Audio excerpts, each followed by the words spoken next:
I forgot to bring myself in the stream. I'm an idiot, and we'll start right now. Guys, thank you and welcome to Shooting the Shit Uncensored. I am your host, the bald, the beard, the beautiful Piers Austin, and tonight I'm excited because I'm going to be a mark, and I'm going to admit it. I am a huge fan of my guest tonight. She does amazing work for places like PWA, IWA, and she's really getting herself out there, and it is Cherry Stevens. But before we get into tonight's show, it is time to thank some sponsors. Now, let's talk about some of our sponsors. First up that we have is healthvape.com. Now, guys, I used to be a smoker. I'm at that dirty word smoker. I'm now a vapor, and I'm trying to get off that, and this is the way that I'm going to do it. Healthvape.com. They offer healthy vaping alternatives. All products are no nicotine, no harmful or addictive chemicals. They are vitamin infused, so make sure to pick up some of their vape and pod products. Use promo code MWAPOD for a 10% discount, guys. Get on it today. If you're trying to quit smoking, you're trying to quit vaping, this is the thing for you. Vitamin infused vapes. It's ridiculous.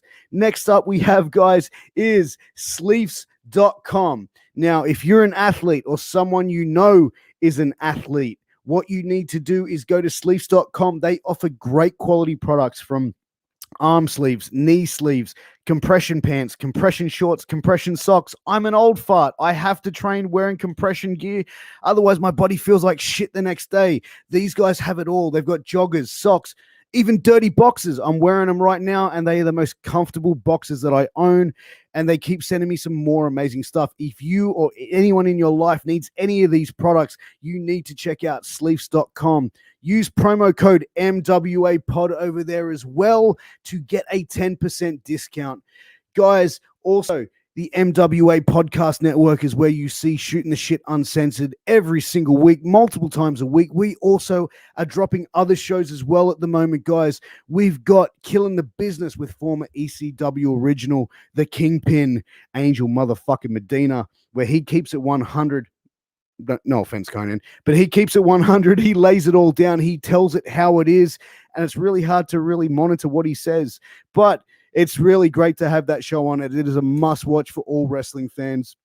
Guys, also another one of our amazing shows is Get Funked. That is hosted by Alan Kiwi Funk. You might remember him from back in his WCW days with the long spiky hair.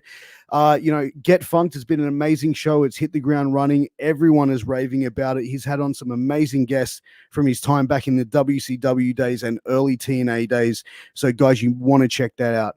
And guys, I can't forget about my boys, the Dead Presidents, with their show, Knights of the Gimmick Table.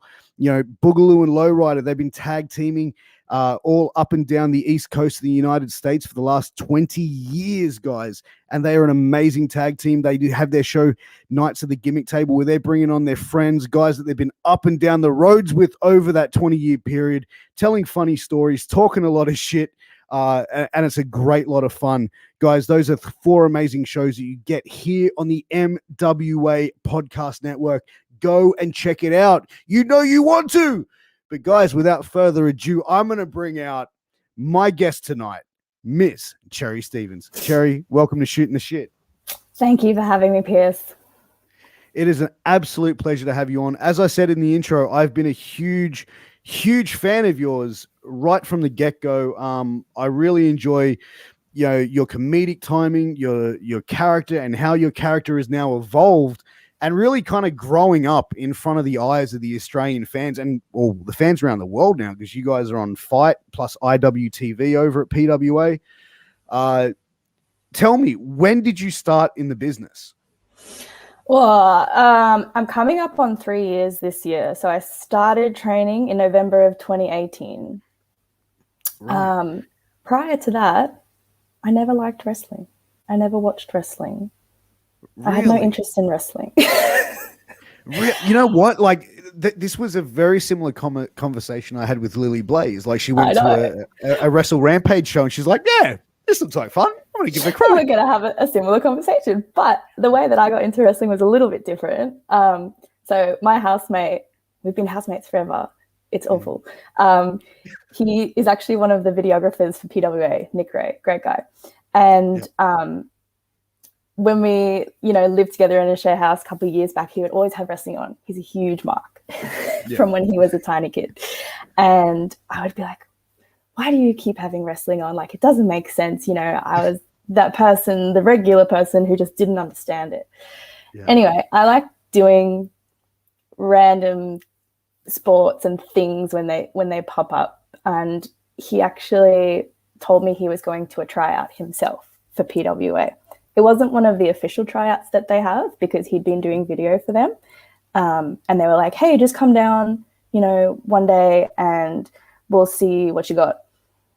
And he asked me if I wanted to go with him. And I was like, yeah, that sounds like fun. And we went. And I love telling this story to people because we went and we did the, basic wrestling tryout. Can you do a forward roll? Can you do a backward roll? Nothing too crazy. Just, do you have any kind of body coordination? Yeah. He ended up popping out his knee. Oh. Yeah, he has old man knees anyway, so it was bound to happen. So popped out his knee, took a seat for the rest of the sesh, and I came out of it absolutely loving it. And they were like, hey, do you want to keep training? And I was like, fuck yes. So that is how I started in wrestling. Wow. Just by going to a tryout and giving it a go. What was it about it that just hooked you right then and there? I think it was a mixture of a lot of things. So it's interesting going into wrestling and finding out how similar you are to all the other wrestlers as in what you've done previously. So for me, it was a mixture of being like a drama kid in school and really enjoying performance, which a lot of other wrestlers do. And I'm pretty sporty as well. So like I played soccer and stuff, but I did Kung Fu for like a couple of years. And I like doing gymnastics as well.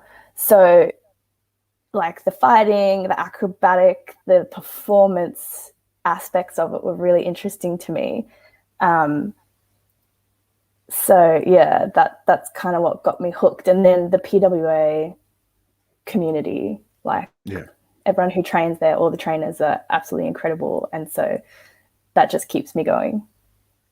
It's funny that you said that you weren't a fan, because hearing about your background with sports and also like drama and stuff like that, it seems like wrestling was like almost the perfect fit for you. Exactly. So it's I guess I never even thought about it. I mean, I didn't really know that there was a local wrestling scene until Nick started filming, which was I think like 6 months before the tryout. So learning about that and what we have in Australia and what's growing here is really cool. And, once you started training, did you have the mindset of like, I want to get on shows straight, like as soon as possible? Or were you like, okay, I'm going to enjoy the training and just see what it is? Yeah, like really. And it still is a lot, just love of training and love of learning. There's so much stuff in wrestling, not just like moves, which number into the thousands, right? So you can be training for years and years and still not know all the moves in wrestling. It's the history of wrestling. So that's something that I've had to catch up on. So everyone in wrestling, like, okay, not everyone, but 95% of people have watched wrestling since they were little kids, and they make jokes, wrestling in jokes. And I never understood any of that. So I had to go back and watch like the 24/7s on WWE. Yeah. And be like, this is Kurt Angle and this is Chris Jericho, and be like, oh, okay, so like this is their place in wrestling and how it relates to everything. And I really like that as well. Yeah. Have you found, like, since that you've got into it now, like that you go back and watch a lot of the older stuff in professional wrestling, like WCWs, the ECWs, and all these other promotions? And like TNT and stuff like that. Like TNA, sorry. Yeah, see, I'm still a noob when it comes to wrestling. I've actually been really into watching old Japanese wrestling. Unsocial Jordan, who's a big mark for Japanese wrestling, sent us like hundreds of clips of 80s women's Japanese wrestling, and I've been watching those, and it's so cool. I love it. Women's wrestling in Japan was the real deal back then, Oh, and it still They're is. so Like, hardcore. but I really think that back then, like, they really gave the women a strong platform. You know, like even back in those days, where to really sort of show their talent. Yeah, I was quite surprised when I was watching those and seeing like an arena full of fans in the 80s, because I guess I also have an aspect of it. This is another thing that actually plugs into why I really like wrestling, and specifically Japanese wrestling. I studied Japanese at university, and like speak Japanese and stuff, and went over and lived there for a little bit. Oh, wow. Yeah, so knowing that cultural side of Japan and how it I don't want to go into like a whole commentary on Japan, like No. sexism in Japan and stuff like that. But then to have people who are so into like women's wrestlers was just like, oh, that's so different to what I kind of knew about Japanese society, at least back then. So yeah. But that's the thing, I think, as well. Like, wrestling is kind of a different beast altogether, and you know, you see back then where it was like the Japanese treat professional wrestling very much like a sport, which it is. You know, it's athletics. There's a level of showmanship of it, but Japan back then, it was very much like they wanted you to sort of blur the lines of shoot and work. Yeah, absolutely. Yeah, and also kind of the reverence that they hold. You know, like wrestling legends in Japan. They had Okada running the Olympic torch for the recent ceremony, and you're just that's like, crazy. When would that ever happen in Australia or even in America? Probably never. 100%. But you know, once you started training, what was probably the biggest learning? I'll probably say like your biggest misconception that you had of wrestling before you got into it, and once you got into it and went, oh, people talk to each other in the ring. Did you think it was just all choreographed and like that? How stupid am I? Like, you have an hour match, we planned that, we remember everything, every single bit. And that's something that I still really struggle to come to terms with, because I'm like, another weird thing about me, I'm a librarian, and like, and so things have to be like super organized in my mind, and like I need to know exactly what I'm doing. So when they're like, you know, we just gotta kind of like talk to each other out there, and I'm just like, what? Oh, okay. So yeah, like, I hope I'm not revealing too much here. People know that, right? Yeah, people know that. People know that. Yeah. See, like I said, wrestling noob. How much do we? Yeah. So when I found that out, I was like, whoa, that's crazy. And I tried to watch matches, and I was like, I can't see it. How are they doing this? So it's like a real skill that you have to build up, and that's something you have to actually practice. That's a practicing thing at training. Almost like a level of, I feel like a ventriloquist would be really good in the world of pro wrestling. Yeah.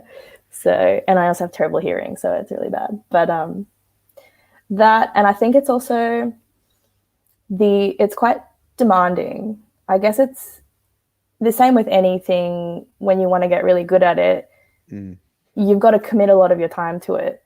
And seeing as I came into it, you know, relatively recently, and having like a whole life outside of it, a lot of wrestlers would actually start when they're a lot younger, and they kind of build their friendship circle within wrestling, and that really becomes part of their life. So it's a bit different coming into it a little bit older, and finding the time to commit to that, which can sometimes be challenging, but I guess it's the love of it that keeps you going. Yeah, but it can be really tiring.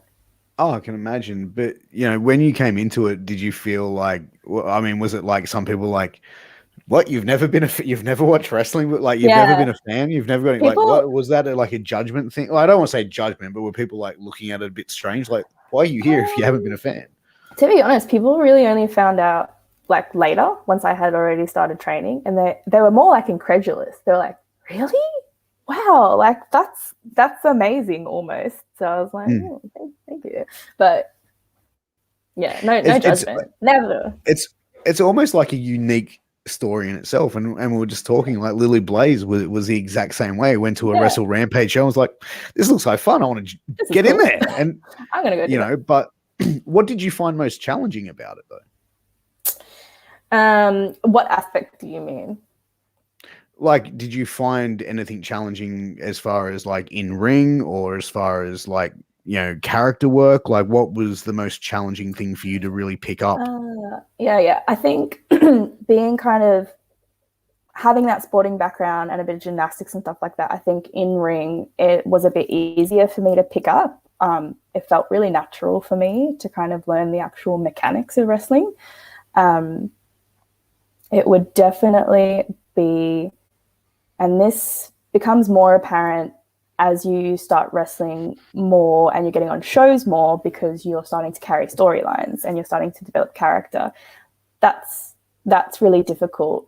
I think conveying the story that you want to tell in your match, how you want to. Sometimes it doesn't come off as you like, and that can be a bit disappointing. But obviously every match you have is just another learning step to get there. And hopefully one day I can create really magical moments. But let's talk about moments, because one of the things, as I said to you before, like, you know, when I first went to a PWA show, seeing you with, you know, the prefix, where I think Jimmy and Billy, both of them are fantastic talents. Jimmy, I think, is one of the most funniest people as far as like timing and comedic goes into it. And you really bounce well off each other. You know, as far as like comedic timing, like, has comedy been a big thing that you wanted to be a part of your character? Obviously, like the school sort of gimmick as well, it's got to be some level of comedic to it. But was that when that idea was presented to you, you were like, fuck yeah, this is going to be awesome? Yeah, I actually was really excited when they say I was going to be part of that, because I was a green dingo before, one of the first green dingoes. And the green dingo is very much like a young lions kind of character, right? You don't really have a specific character. You're just like, yeah, fire up and yeah, going to win this match, and then lose all the time. And and so when they said that, I was like, yes, this is going to be so good. I do like the comedy aspect, and to be honest, I didn't think that's the direction that I would go with it. And in real life, I'm really fucking awkward. So it worked really well, because I was really just being a bit of myself. And I feel like that I do bring a lot of myself into wrestling too. And I think maybe that's what people connect with as well. Obviously the comedy side of it. A lot of people in PWA are really funny. Will Keat is hilarious. Kingsley. Like, so it's part of that, and to connect, with the audience. I think that's, and a lot of wrestlers say that it's the character has to be yourself dialed up to 1,011, whatever you want to sort of number you want to put on it. And you hit the nail on the head. Like, you try and take what yourself is and put that into the character and elevate it. But, you know, when it was presented to you, like, were you automatically trying to come up with ideas on how you wanted your character to be, how you wanted it to be perceived, like what you wanted to portray to the audience? You know, how much of that was like, all right, strategic? Yes. I think, like, gear-wise, that was strategic. I wanted to be in a literal, like, primary school sports uniform. For that. Like, I reckon maybe someone else would have been like, no, I'm going to get proper gear made. I'm like, no, I'm going to Lowe's and I'm spending $10 and buying a polo shirt and shorts.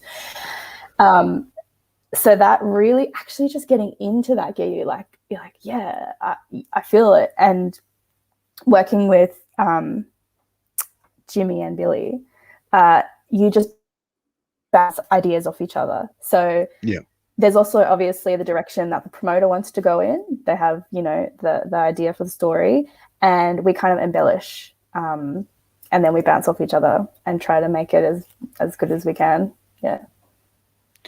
And, you know, obviously with the character and the comedic thing, timing is a really important thing, because bad comedy wrestling can be almost torturous to watch. You know, how much stuff did you guys sort of throw around and try and, you know, play with to really sort of find that sort of happy middle ground of being really good comedy wrestling? You know, were there moments of like,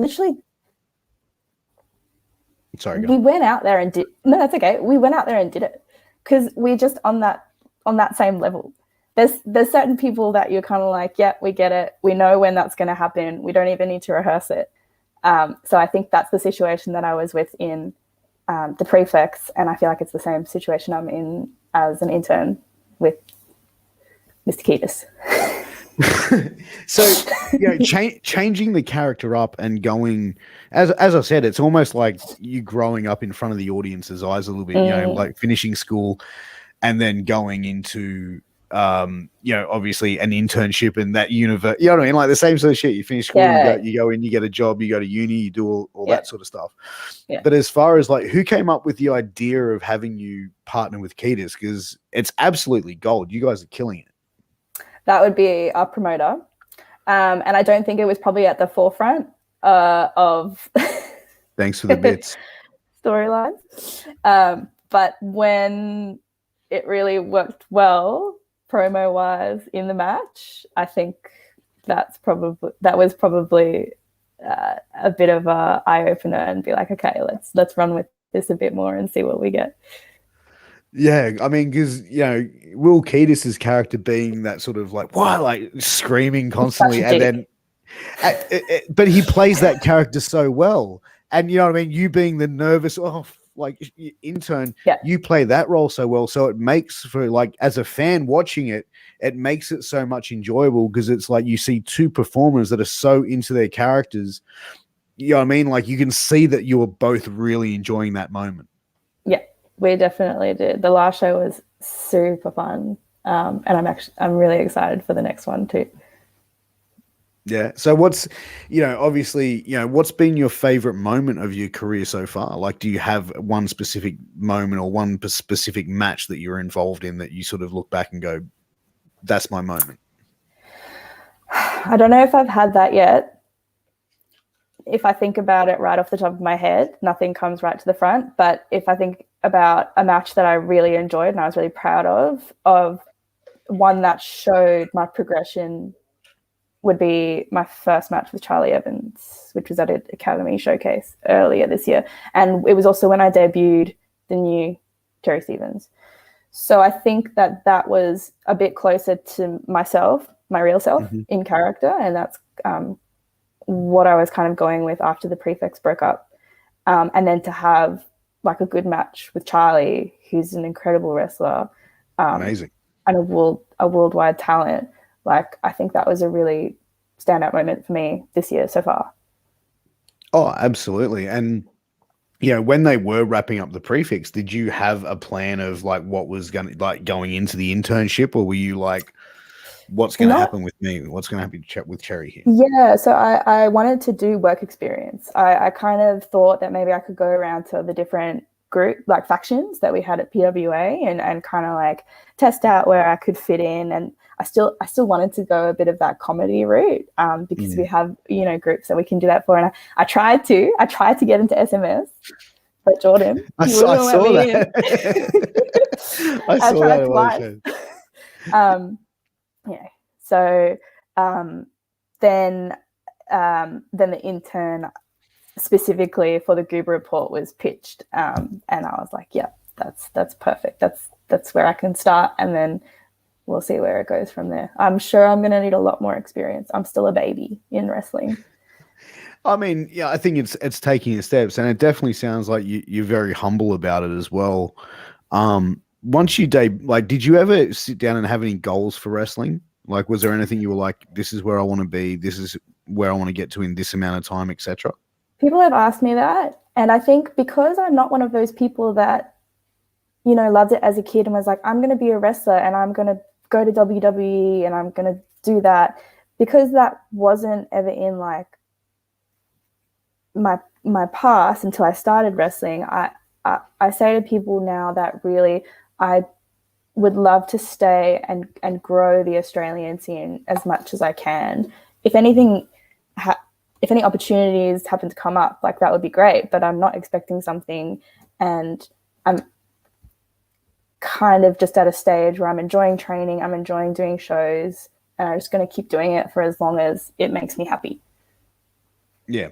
Absolutely. And you know what, that's probably a good mindset to have, is, and it's also probably not putting that pressure on yourself or that expectation. It's like, roll with it, enjoy the present moment of doing what you're doing, where it's like, I think a lot of people can sort of fall in that trap where it's like having the goal sometimes can be a deterrent, because once you get to that timeline, you're like, fuck, I haven't hit that goal yet. Time's running out, or I'm not doing enough, and it can be so much negative talk in your head. I understand that, and if that's people's goals and that's what it takes to get there, like, absolutely. But for me, it's just, am I still enjoying it? Am I still loving it? Yes. Okay, well, I'll keep going for now. 100%. And PWA has a fantastic coaching staff, and obviously a very supportive community from everyone I've spoken to in PWA has all said the same thing. Has there been like a particular person that's really sort of helped you along the way as far as developing the character, as far as developing your in-ring style? Oh, there's definitely a few people in terms of in-ring style. I would say Ricky is a really big influence on me, and what I've learned from him, I definitely utilize. We really love doing training together, train wrestling, stuff like that. New moves, you always message each other and we're like, oh, we got to try this. I think we both have, because I'm still new as well, we both have that like eagerness and passion for it. And Mick Moretti is another one. We do a lot of lessons together. I really admire him, not just for his incredible in-ring ability, but his character work is second to none in Australia. Like, I'm just blown away every time I watch him, and just the tiny little moments, in between the wrestling, are what really amaze me. And of course, like, Robbie Eagles is another staple, Madison Eagles. And we have Shazza and Jordan, who take coaching regularly. So all the coaches have had an impact on me in some way or another. That's awesome. And it's definite, like I said, it's that community-based feeling with PWA that sort of, you can see it's a family community, and then welcoming fans in, as like, especially like the academy shows, which are so intimate with being a smaller crowd, that it's like you really sort of like, the fans sort of really feel welcome. It's like coming into someone's house, essentially. Yeah, exactly. It is. It's our home. We're there so much, and like you said about following me through my journey, coming out as a green dingo and growing, that's such a cool thing that PWA can do with the Green Dingo program. I don't know what they're going to call it, but, having those academy shows and then being able to actually follow new wrestlers from their very first match to help wherever they end up, I think is such a strong connection to the local wrestling community. And then you still feel that support whenever anyone succeeds and goes overseas, like you've seen with Wahlberg and Steph. So yeah, it is. It's just a big family. Yeah, I mean, and it's the way that I think, from the conversations I've had with people in Australia, and I've said this numerous times, it's, wrestling is probably notorious for throat cutters and kneecappers, people afraid of losing their spot. But everyone I've spoken to in the Australian wrestling scene just has a different attitude to like some of the people I've spoken to from internationally, where it's like, no, we're all here, we're all working together to build, like, if I can build this person up, it means I can have a better match with them down the road, or we can have a good program down. And it's almost like refreshing to hear, because you hear so much toxicity about wrestling when you hear something positive like this. And even people I speak to that are international, when I tell them what I hear about the Australian scene from performers, they're like, you sure it's pro wrestling? Like, that's the question they throw. Are you sure?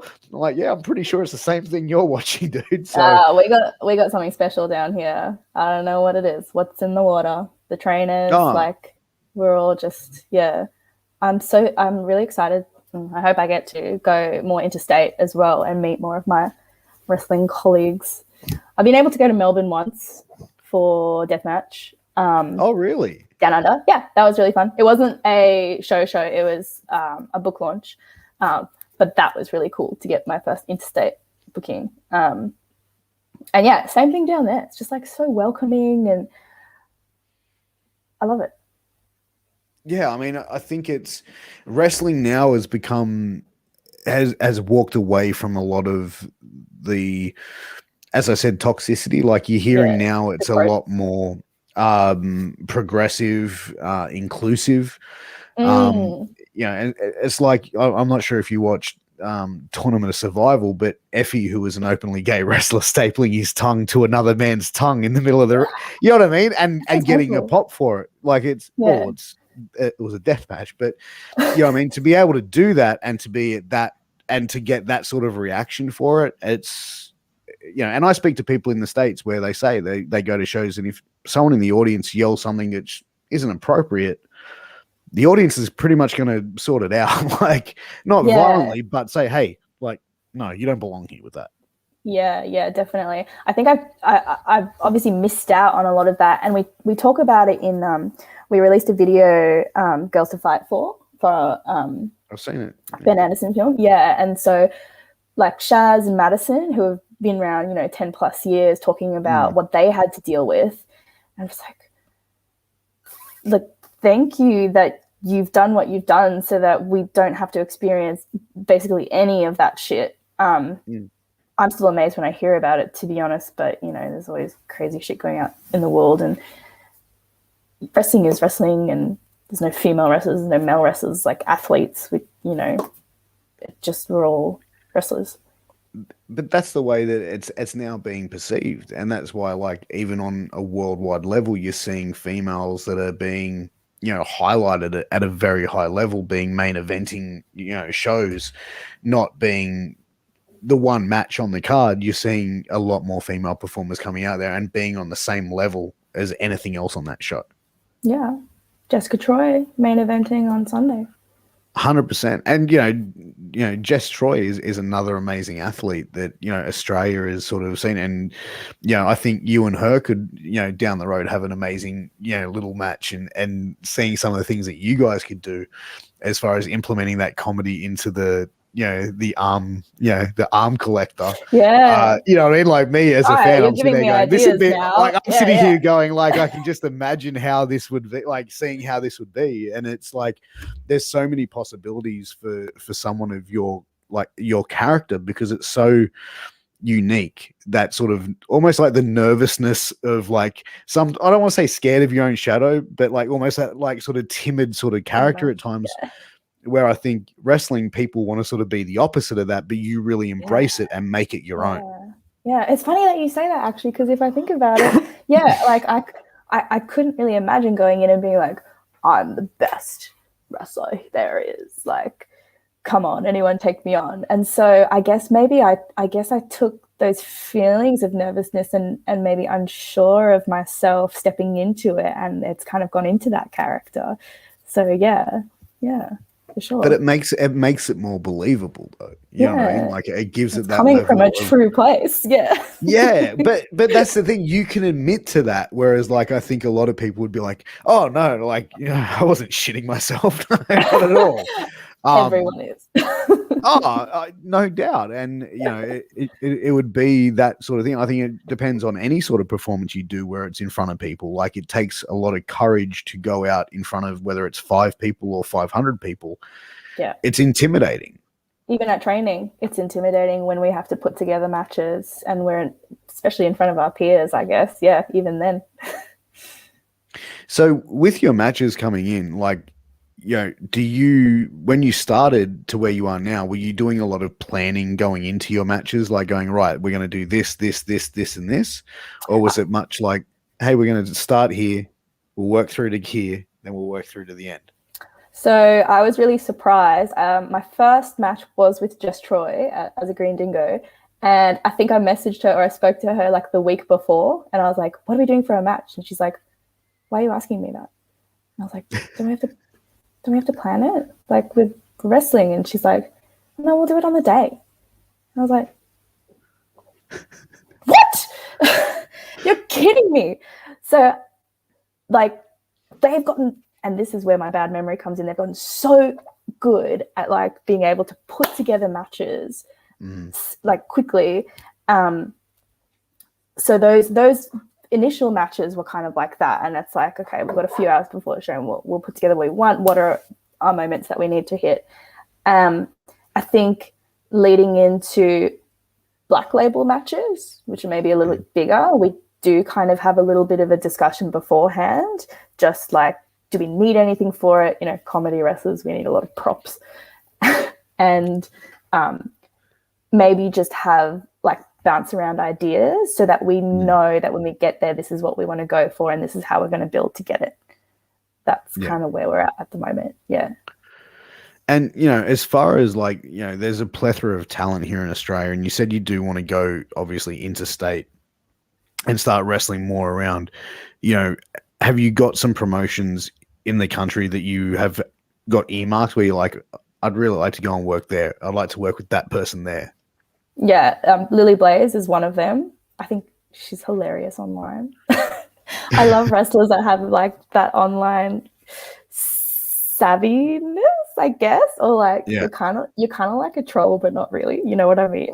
100%. I really like that. Not taking yourself too seriously. I was like that with Crackerjack. That like, as soon as I saw him tweet something, I was like, I wanted him on the show anyway. But reading that, I'm like, you have the same sense of humor as me. I have to talk to you now. You have to have the...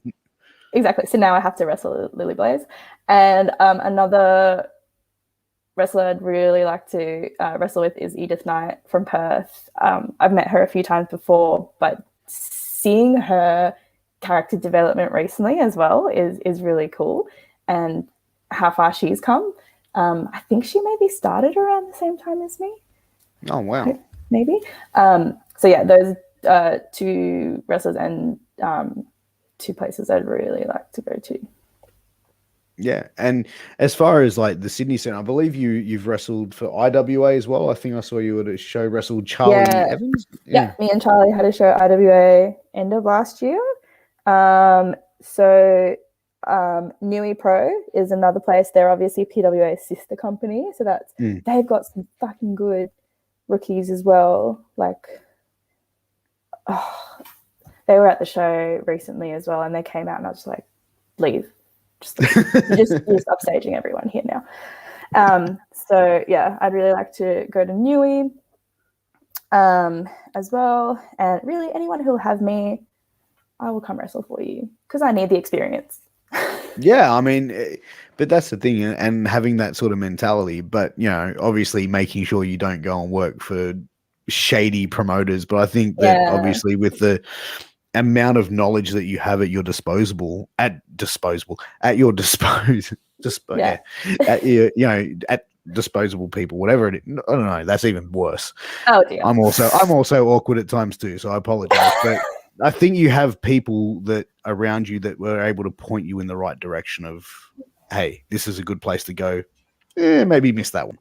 Yes. So I didn't realize that was kind of a thing until people were talking about going and wrestling at other promotions, because obviously PWA is really amazing, and they're like, oh, you got to be careful of this and this. And we actually kind of recommend each other and be like, oh yeah, like this place is good, we'll let the promoter know. So yeah, that's an aspect of it I wasn't really aware of, but good to know that we're looking out for each other. Oh, 100%. And it comes back to that point I was making earlier of, you know, help wanting to see each other succeed and having that sort of mentality. And But as far as like, you know, coming into, you know, this Sunday, you guys have a show for PWA, you know, Prize Bulls on Parade, which is that, you know what I mean? Like that is, I'm really excited for this card. Like there are some amazing matches been announced. I know. But what are you on the show? Where is we going to find Cherry on this show? I'm battling Charlie for that pot plant that she took at the last show from our live Goober report. Really? So you're gonna get the plant back. I'm gonna get it back for Mr. Ketis. I mean, I don't know if he realizes Bunnings sells plants, but he wants that pot plant. So okay, I'll get that one for you. What, you know, you want that one. Yeah, I think that even then, like, this is a big opportunity for you on a really big show to go up against an amazing talent as well. So, for you to have that spotlight, it's a great to see that you've been given that opportunity, and I'm really looking forward to watching the match, and seeing how that unfolds. Yeah. But as far as like the talent in PWA, there's so much there. I'm a huge mark for PWA. You know what? So am I. And I've been told by people in the business, you can't admit to being a mark, bro. And I'm like, but I am. That's just it. That's it. Like, I don't give it's not an offensive word to me. I know my place. No. Yeah. But who in PWA would you like to get in the ring with? If you could book your own match and they said, here's the book. You book yourself a feud, a match, a program, whatever it be, who would be let's say top 3? Oh, top 3. It would be Jessica Troy would be one of them for sure. Mick Moretti.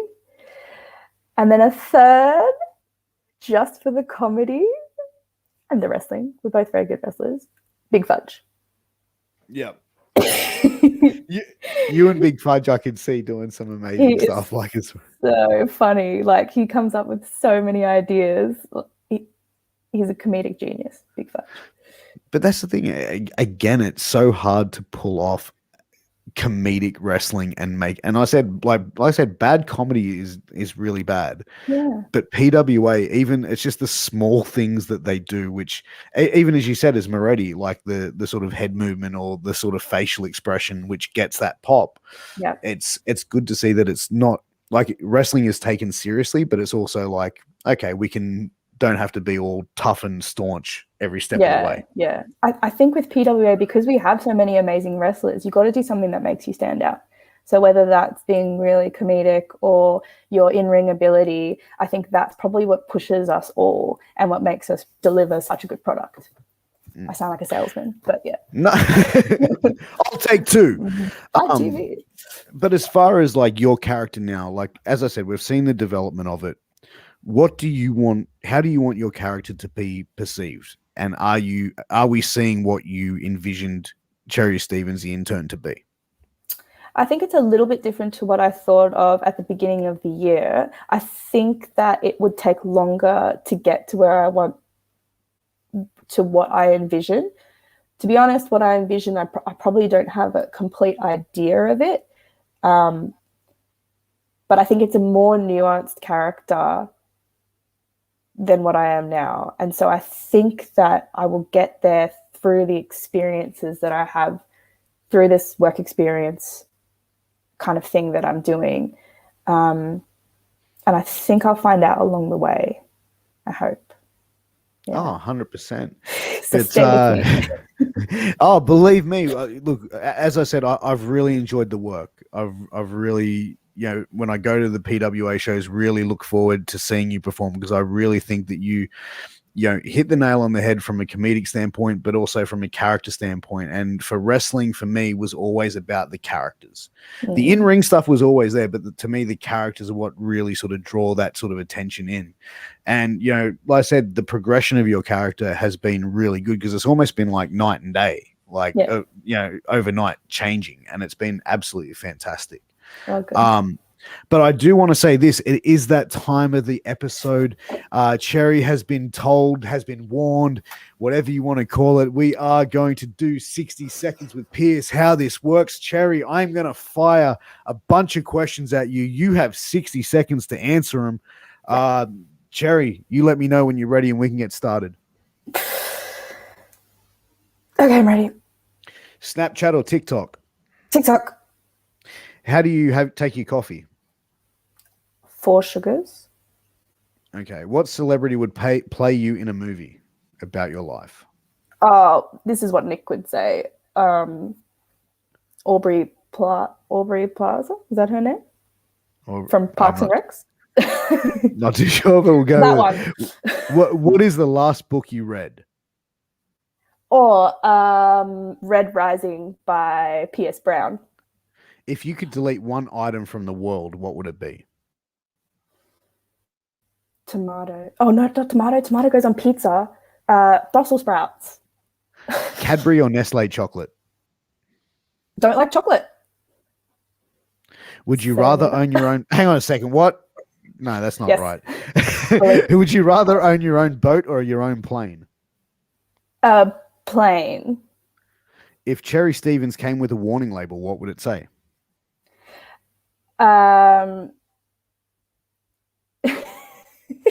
Warning label. Oh, that's a hard one, Piers. Please approach cautiously. What law would you change in Australia? Oh my gosh, these questions are really tough. I asked the hard-hitting questions. I don't have like an encyclopedic knowledge of the law in Australia, so let's let dogs go on public transport. There you go. That is time, Cherry. It's been an absolute pleasure having you on, and I'm gonna say this: I want to get you on again sometime. Anytime you want to come back on, there is an open invitation. I did say to Jimmy, I think last year, I said, you know what, I want to get all three of the prefects on, so maybe I could do a high school a reunion show. Yes. So we'll talk. We'll make that happen. Yeah. But Cherry, obviously, you've got a big match this coming Sunday on PWA Prize Bulls on Parade. Where can everyone find it? Online, and also where is it going to be shown at? Fight TV. So go on. I think there's still tickets left. So if you're in Sydney, come watch. But if not, then Fight TV. You can order it, watch us live, watch us afterwards, anytime you want.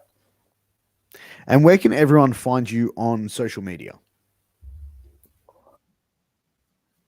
Yeah, my social media is a bit messed up. So my Twitter is @BooksAreTight. I still like that Twitter handle. That is a pretty cool Instagram. Do you know it? No. And then my Instagram is cherrystevens_PW for pro wrestler. And I think that's the only social media I have. Unbelievable. Thank you very much, Cherry. I've had a great time having you on. As I said, open invitation to come back. I want to thank everyone for tuning in for this episode. I want everyone to do me a favor. If you're watching this on YouTube, make sure you hit that subscribe button somewhere along the line there. Hit that like, leave me a comment. If you're watching us on Twitch, give us a thumbs up, follow us, subscribe to us, do all that good stuff. Huge oh God, I can't even talk today. It's been one of those days. Huge shout out to our sponsors, sleeves.com and healthvape.com. Make sure you check those companies out. Use promo code MWA pod to get a 10% discount. Guys, make sure to tune in. We have some shows coming up. We got Killing the Business on Saturday at 10 a.m. Australian time, which is Friday at 8 p.m. USA Eastern. That airs every week. We've also got Get Funked, which is going to be on tomorrow at 9 a.m. Australian time, where Kiwi is going to have on former WCW power plant trainer Sarge Buddy Lee Parker. Make sure you tune in for that. Check out Nights of the Gimmick Table on Sunday, 9 p.m. USA Eastern, which will be 11 a.m. on Monday morning. They're going to have Danny D'Amato on, who is the ICW No Holds Barred promoter over in the United States. It's going to be quite an interesting conversation, guys. So make sure you check out those shows, and make sure to continue to follow Shooting the Shit Uncensored. Follow independent wrestling. Follow Australian wrestling, because you're going to absolutely love it no matter where you are. But guys, thank you so much for checking this out, and we will catch you very, very soon. On that note, peace.